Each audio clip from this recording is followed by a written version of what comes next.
नमस्कार साथियों। और आप सभी कैसे हैं। आशा है आप सभी अच्छे होंगे और आप सभी के आने वाले एग्ज़ाम की तैयारी भी ज़ोरों शोरों से चल रही होगी। तो चलिए साथियों, जो आपको यूपी टेट को लेकर एक सीरीज चला रहे हैं उसको आज हम आगे बढ़ाते हैं। आपने देखा होगा सीडीपी की क्लासेस चल रही हैं जिसमें आपका थार्नडाइक और जो है पावलॉव की जो है थ्योरी कंप्लीट कराई जा चुकी है। तो उसको आप लोग चाहें तो आपको जाके देख सकते हैं। इसके अलावा जो भी नए साथी हमारे साथ जुड़ रहे हैं वह चैनल को सब्सक्राइब कर ले, जिससे कि आपको आगे की अपडेट मिलती रहे। तो चलिए साथियों, आज का हमारा टॉपिक है बीएफ स्किनर की जो थ्योरी थी क्रिया प्रसूत अनुबंधन का सिद्धांत। आज जो है हम उस थ्योरी को देखेंगे। तो चलिए साथियों शुरू करते हैं। तो शुरू करते हैं। तो जो हमारा जो है आज का टॉपिक है बीएफ स्किनर का जो है क्रिया प्रसूत अनुबंधन का सिद्धांत। चलिए इसके बारे में थोड़ा समझ लेते हैं कि यह जो आपका सिद्धांत जो है, आपने अगर ये वीडियो देखी हो थार्नडाइक के लिए जो बनाई है, उसमें जो है उनका जो है प्रभाव का नियम है। कौन सा नियम था उनका नियम था प्रभाव का नियम। अगर आपने उसको ना पढ़ा हो तो उसको आप लोग जाके पढ़ सकते हैं। तो जो प्रभाव का नियम है यह पूरा जो है उसी पे जो है बेस है। पूरा आपका जो है यह थ्योरी किस पे बेस करती है, प्रभाव के नियम पे। तो आप लोग पहले चीज़ तो एक क्वेश्चन यह बनता है कि क्रिया प्रसूत अनुबंधन का सिद्धांत या फिर बीएफ स्किनर द्वारा जो दिया गया सिद्धांत है यह किस पे आधारित है। तो इसको आप लिख कह सकते हैं प्रभाव के नियम पर आधारित है। प्रभाव का नियम मतलब पहले समझ लीजिए, थोड़ा सा हम आपको बता देते हैं। प्रभाव का नियम मतलब ये हुआ, जैसे हमने कोई कार्य किया तो कार्य करने पे हमें या तो पॉजिटिव मिलेगा या तो उस पर निगेटिव मिलेगा। पॉजिटिव निगेटिव का मतलब ये हुआ, या तो हमको उस पर सफलता मिलेगी या तो असफलता मिलेगी। अगर सफलता मिल रही है तो हमको उस कार्य को करने में दिलचस्पी बढ़ेगी और जो है उसको वापस दोहराएंगे भी अगर हमको सफलता मिलती है। यदि असफलता मिलती है तो धीरे धीरे उस कार्य को करने को जो हम लोग बंद कर देते हैं। आप लोग ये हमारे जीवन में भी होता है कि यदि किसी कार्य को करने में सफलता मिलती है तो उसको हम लोग कई बार करते हैं और दोबारा दोहराते भी हैं।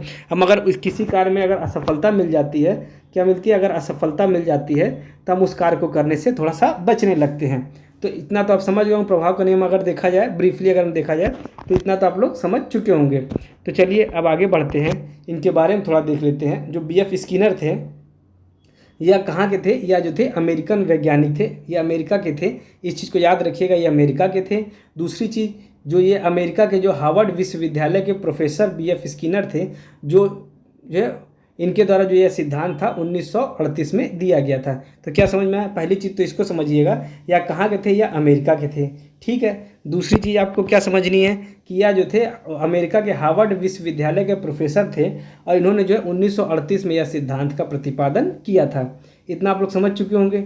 यदि इतने में किसी को कोई भी समस्या हो तो आप जो है कमेंट करके ज़रूर बताइएगा। चलिए साथियों, अब हम आगे बढ़ते हैं। तो चलिए तो अब हम आगे बढ़ते हैं, इस सिद्धांत के अन्य नामों को हम समझते हैं।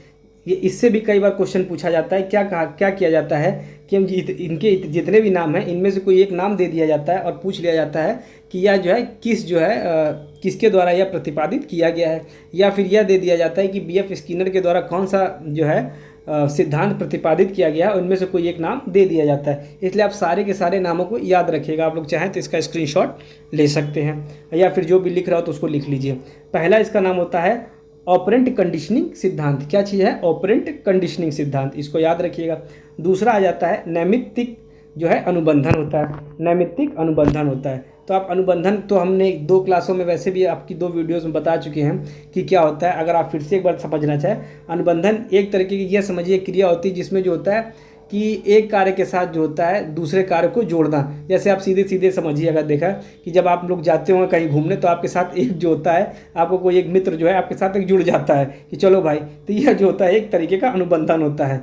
इसको जो अभी ठीक से और भी समझाएंगे अभी आपको आगे का, कि इतना समझिए कि जब एक के साथ दूसरा कोई भी चीज़ जुड़ जाती है एक कार्य के साथ तो जो होता है उसे अनुबंधन कहते हैं एक तरीके से। तो यह हो गया अनुबंधन। जैसे भी आप लोग देखते हो कहीं दोस्त के साथ जा रहे भाई, कहाँ जाना है, चलो बाजार चलना, तो एक दोस्त आपके साथ अपने आप जुड़ जाएगा, चलो आओ हम भी चलते हैं, इस तरीके से। तो चलिए आगे बढ़ते हैं। तो क्या हो गया, एक नाम हो गया नैमित्तिक अनुबंधन, दूसरा हो गया ऑपरेंट कंडीशनिंग सिद्धांत। चलिए तीसरा नाम देख लेते हैं। तीसरा नाम होता है पुनर्बलन का सिद्धांत। इतना आप समझ सके, तीसरा नाम क्या है? पुनर्बलन का सिद्धांत है। चलिए आगे देखते हैं। अगला आता है यांत्रिक अनुकूलन सिद्धांत। तो क्या नाम है इसका? यांत्रिक अनुकूलन सिद्धांत है।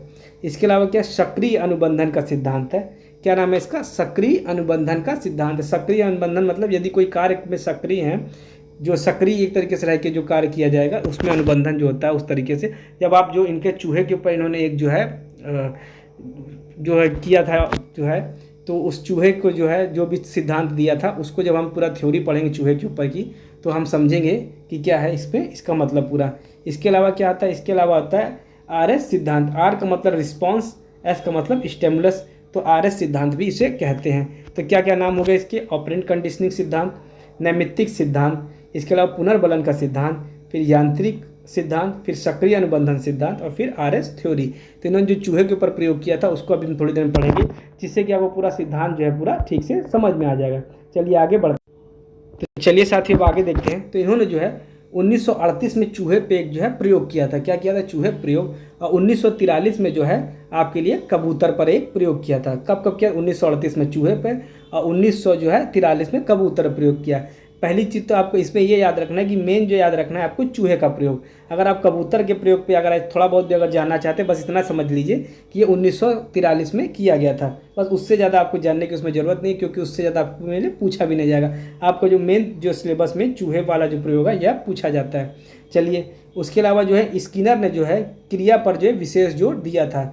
इसको थोड़ा टाइपिंग मिस्टेक है, स्किनर ने जो है क्रिया पर विशेष जोर दिया था। इस चीज़ को समझ लीजिए, किस पर, क्रिया पर जो है विशेष जोर दिया था। क्रिया पर, किस पे, क्रिया पर विशेष जोर दिया था। तो इतना आप समझ गए होंगे। चलिए इसके यह जो थ्योरी हुई थी, तो इस थ्योरी में जो था इन्होंने एक चूहा लिया था और चूहे को क्या किया था, एक बॉक्स के अंदर बंद कर दिया था। क्या समझे आप, एक चूहा लिया और चूहे को एक बॉक्स में बंद कर दिया और चूहा क्या करता है, उछल कूद करता है, क्रिया करता रहता है। उसके बाद जो होता है एक लीवर होता है, लीवर दब जाता है। लीवर दबने से क्या होता है, उसमें से कुछ गोलियां गिरती हैं जो कि वह खाता है। जो भोजन प्राप्त होता है यह पुनर्बलन कहलाता है। तो इसको जो है क्या होता है, पहले चूहा लेता है, चूहे को चूहा जो होता है स्किनर बॉक्स में बंद होता है, जिसमें उछल कूद करता है और गलती से जो है लीवर दबता है, जिससे उसको भोजन प्राप्त हो जाता है। चलिए थोड़ा इसके बारे में ठीक से देख लेते हैं। तो चलिए साथियों अब हम इस सिद्धांत को देखते हैं। पहले तो आप इस फिगर को देख लीजिए। इस फिगर में क्या है, यह जो बॉक्स था इसमें ये देखिए स्पीकर लगा है, यह लाइट्स लगी हैं, यह लीवर है और यह है डिस्पेंसर। क्या चीज़ है, यह डिस्पेंसर है। तो जो चूहा इसमें अनुक्रिया करता है, जो भी क्रिया होने वाली उसको जो करने वाला है यह चूहा है। और पुनर्बलन क्या है, भोजन जो इसका पुनर्बलन है, किसको क्या प्राप्त होगा, इससे भोजन प्राप्त होगा।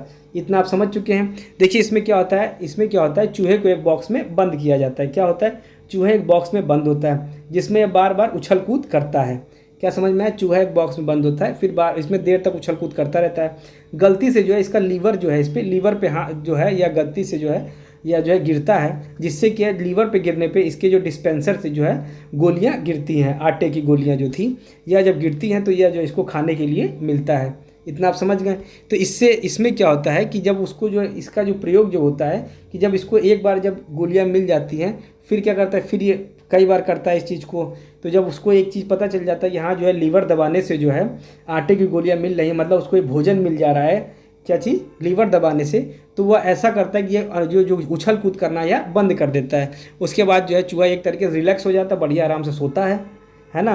और जो जब उसको भूख लगती है तो बढ़िया जाता है और जो है लीवर पे पंजा मारता है और अपना खाना खा लेता है। क्या समझ में आया, बढ़िया लीवर पे पंजा मारा, उस पर अपना भोजन कर लिया। तो इससे क्या समझ में आया कि जब चूहा तब तक जो है सक्रिय है जब तक उसको जो है एक तरीके सकारात्मक जो है प्रभाव मिल रहा है, या फिर कहा जाए सकारात्मक पुनर्बलन प्राप्त हो रहा है।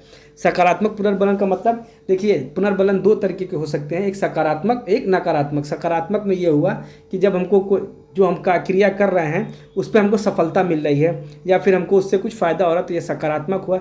नकारात्मक यह कि जैसे उछल कूद तो कर रहा है परंतु जो है कोई भी इसको उससे रिस्पॉन्स नहीं प्राप्त हो पा रहा है, तो यह सकारात्मक हुआ है।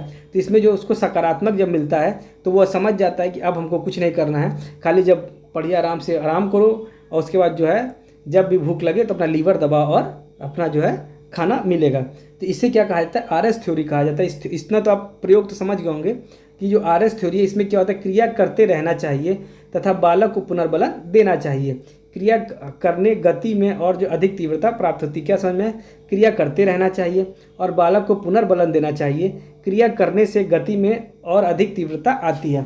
अब समझिए जैसे क्रिया करने का मतलब क्या हुआ, जैसे मान लीजिए छोटे बालक हैं या बच्चे हैं तो गए स्कूल में गए तो आपने देखा होगा किस तरीके से सकारात्मक पुनर्बलन कैसे दिया जाता है, आप समझिए। आपने देखा होगा टीचर आई, टीचर ने जो उसके हाथ में जो है स्टार दे दिया, या फिर जो है अपना गालों पे स्टार दे दिया उसको। तो अपना जब भी बच्चे जब किसी तरीके जब इस तरीके कुछ पुनर्बलन मिलता है या फिर उसको जो है प्रोत्साहन दिया जाता है, तो अपना बढ़िया बच्चा जो है अपना कूदते फानते अपना आता है, फिर घर पे आते ही बताता है, अरे मम्मी मम्मी देखो हमको जो है स्टार मिला है।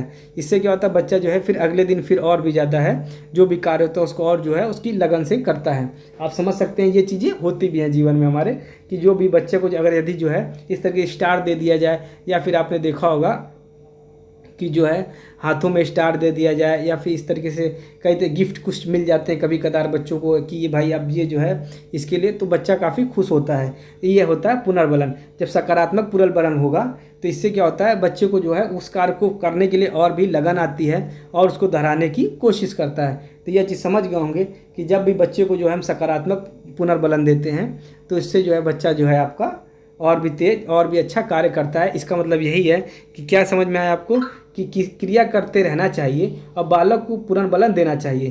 क्रिया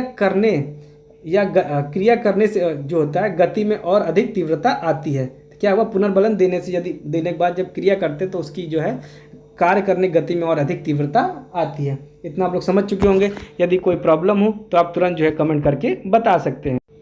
तो चलिए साथियों, अब जो है इस सिद्धांत को एक बार देख लेते हैं। स्किनर के पुनर्बलन का जो सिद्धांत था कि स्किनर के सिद्धांत के अनुसार व्यवहार उसके परिणामों का परिणाम होता है। व्यवहार क्या होता है, उसके परिणामों का परिणाम होता है। जब किसी विशिष्ट व्यवहार को सुखद परिणाम या सकारात्मक पुनर्बलन मिलता है तो उसके व्यवहार के दोहराए जाने की संभावना बढ़ जाती है। क्या समझ में है कि जब भी जैसे बालक ही है उसको यदि सकारात्मक जो है पुनर्बलन मिलेगा तो उस व्यवहार को जो है दोहराए जाने की क्रिया बढ़ जाती है। तो आप समझ चुके होंगे कि यह बच्चों मेन जो बच्चों पे ही यह बनाया गया था कि बच्चों के लिए कि जो है यदि जो है कि हम उसको सकारात्मक पुनर्बलन दे रहे हैं तो उसको जो दोहराने के लिए जो है वह संभावना बढ़ जाती है। चलिए साथियों, अब आगे बढ़ते हैं। अब इसके बाद आता है पुनर्बलन के प्रकार। पहला आता है सकारात्मक पुनर्बलन, दूसरा आता है नकारात्मक पुनर्बलन। जैसे कि यदि कोई कार्य कर रहा है, जैसे चूहे को भोजन मिल गया, इसी तरीके से पानी मिल जाना, नौकरी मिलना, प्रशंसा और भी अन्य होते हैं, तो वह सारे सकारात्मक पुनर्बलन होते हैं। क्या समझ में, ये सभी सकारात्मक पुनर्बलन होते हैं। इसके अलावा नकारात्मक जैसे दंड देना, मना करना, डांटना। नकारात्मक पुनर्बलन का मतलब यह नहीं है कि उसको निगेटिव पूरी तरीके से लेंगे। नकारात्मक पुनर्बलन वह चीज़ होती है कि जैसे किसी भी कार्य, जैसे उसकी आदत थोड़ी भी, जैसे किसी चीज़ में उसकी आदत कुछ खराब हो रही है तो उसके लिए जो है हम नकारात्मक पुनर्बलन देते हैं। इसको आप पूरी तरीके से निगेटिव नहीं समझ लेंगे जिससे कि बच्चा हतोत्साहित हो। जैसे मान लीजिए, समझ लीजिए कि छोटा बच्चा है जिस आसपास रह रहा है, तो आसपास के कुछ लोग अगर गालियाँ देते हैं, ठीक है, तो अगर गालियाँ देते हैं तो बच्चा जो है वो धीरे धीरे सुन के सीख सकता है। तो बच्चा अगर सुन के सीख रहा है तो क्या होगा कि या घर पे भी फिर देना शुरू करेगा। जैसे मान लीजिए किसी ने कोई कह रहा कुत्ता, तो उसको बच्चा घर पे आकर कहेगा तुत्ता तुत्ता। तो पहले तो माँ बाप को समझ में नहीं आया कि भाई क्या कह रहा है कि नहीं। अचानक फिर धीरे धीरे समझ में आया, भाई ये तो कुत्ता कह रहा है। तो क्या समझ में आया, तो बच्चा कहेगा, अरे माँ बाप कहेंगे जो भी होंगे कहेंगे अरे यार बच्चा तो अपना बिगड़ रहा है, अब क्या किया जाए।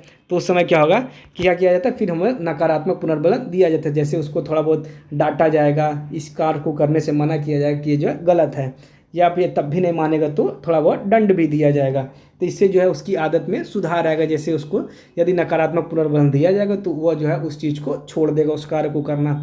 तो क्या समझ में आया कि इस तरीके नकारात्मक पुनर्बलन को आप जो है पूरी तरीके से निगेटिव नहीं लेंगे। यह भी बच्चे के लिए ही, बच्चे को जो भी है उसके जो लाभ के लिए ही कहा जा रहा है। तो आप समझ चुके होंगे सकारात्मक पुनर्बलन और नकारात्मक पुनर्बलन। यदि इसमें किसी प्रकार की आपको वो किसी समस्या हो तो आप जो है उसको कमेंट करके बता सकते हैं।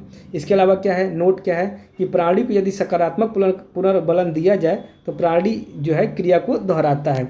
इसमें कोई आपको समस्या है तो आप लोग कमेंट करके बता सकते हैं। तो यह जो है यह टॉपिक पूरी तरीके से कंप्लीट हो गया है। और इसके अलावा जो आपको यह भी बताना चाहेंगे कि जो है आपकी जो है अब अगली जो क्लास आएगी उसमें जो है आपका थार्नडाइक और पावलोव और जो है स्किनर, इन तीनों पे ही मिला के करीब 100 प्रश्न हैं, इनको जो है कंप्लीट कराया जाएगा। तो इससे पहले जो है आप लोग जितने भी नए साथी हैं ये चैनल को सब्सक्राइब कर लीजिए और जो है यह तीनों ही वीडियोस को आप लोग देख लीजिएगा, जिससे कि आपको प्रश्न करते समय समस्याएं ना आए। तो चलिए साथियों, इसी के साथ जो है आप लोग को धन्यवाद। और जो भी नए साथी जुड़े हैं उनको वह जो है सारी वीडियोस को देख लीजिए और जो है आप सभी जो है जिससे कि आपको आने वाले प्रश्नों को जो है करने में दिक्कतें ना आए। तो चलिए साथियों, धन्यवाद।